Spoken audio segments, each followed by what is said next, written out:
आपण पाहताय कोल्हापूर संकेत लाईव्ह, प्रत्येक घडामोडीचा अचूक संकेत.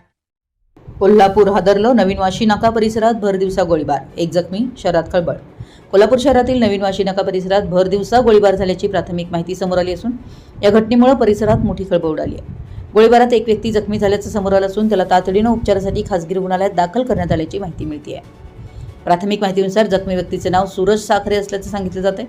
मात्र या नावाला किंवा इतर तपशिलांना पोलिसांकडून अद्याप अधिकृत दुजोरा मिळालेला नाही आहे. घटनेची माहिती मिळताच पोलिसांनी तातडीने घटनास्थळी धाव घेत परिसराची पाहणी सुरू केली.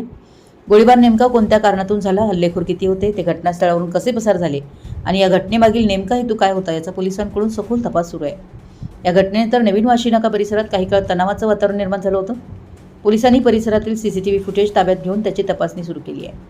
प्रत्यक्षदर्शींची माहिती व इतर तांत्रिक पुराव्यांच्या आधारे तपासाची चक्र वेगाने फिरत आहेत. दरम्यान जखमींची प्रकृती, गोळीबारामागील कारण तसेच संशयित आरोपींबाबत पोलिसांकडून अद्याप अधिकृत माहिती जाहीर करण्यात आलेली नाही. त्यामुळे या घटनेसंदर्भातील अधिकृत तपशील समोर येण्याची प्रतीक्षा असून पोलिसांच्या अधिकृत निवेदनानंतरच संपूर्ण घटनाक्रम स्पष्ट होणार आहे. संपूर्ण महाराष्ट्रातील वेगवान घडामोडी व बातम्यांसाठी कोल्हापूर संकेत लाईव्ह न्यूजला सबस्क्राईब करा आणि बेल आयकॉन प्रेस करा.